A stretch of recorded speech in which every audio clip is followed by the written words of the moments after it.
മോൺസ്റ്റവേഴ്സിൽ ഏറ്റവും കൂടുതൽ കാലം ജീവിക്കുന്ന ആ ടൈറ്റൻ ഏതാണെന്ന് നിങ്ങൾക്കറിയാമോ? ഈ ലിസ്റ്റിൽ 5-ാം സ്ഥാനത്ത് ഉള്ളത് ബഹിമോത്താണ്. 10,000-കണക്കിന് വർഷങ്ങൾ ജീവിക്കാൻ ബഹിമോത്തിന് കഴിയും.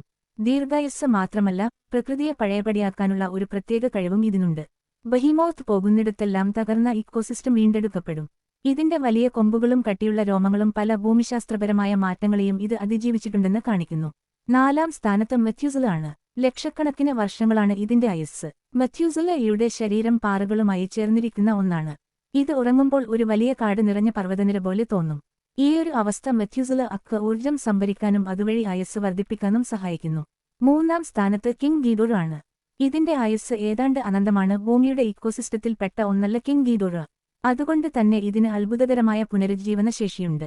10,000-കണക്കിന് വർഷങ്ങൾക്ക് മുൻപ് ഭൂമിയിലെത്തിയ ഇത് അന്റാർട്ടിക്കയിലെ മഞ്ഞുമലകൾക്കിടയിൽ മരവിച്ചു കിടക്കുകയായിരുന്നു. ഇതിന്റെ ശരീരത്തിന്റെ ഏതെങ്കിലും ഒരു ഭാഗം ബാക്കിയുണ്ടെങ്കിൽ പോലും ഇതിന് വീണ്ടും ജീവനോടെ തിരിച്ചുവരാൻ സാധിക്കും എന്നതാണ് ഏറ്റവും ഭയപ്പെടുത്തുന്ന കാര്യം. 2-ാം സ്ഥാനത്ത് നമ്മുടെ സ്വന്തം ഗോഡ്സില ആണ്.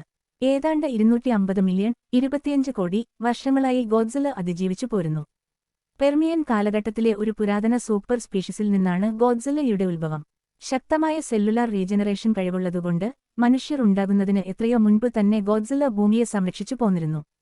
പല കൂട്ട വംശനാശങ്ങളെയും അതിജീവിച്ചാണ് ഗോഡ്സില ഇന്നും നിലനിൽക്കുന്നത്. അങ്ങനെയെങ്കിൽ 1-ാം സ്ഥാനത്ത് ആരായിരിക്കും? അത് മോത്ര ആണ്. ചിത്രശലഭം. മോത്രക്ക് ഒരു പ്രത്യേക തരത്തിലുള്ള പുനർജന്മമുണ്ട്.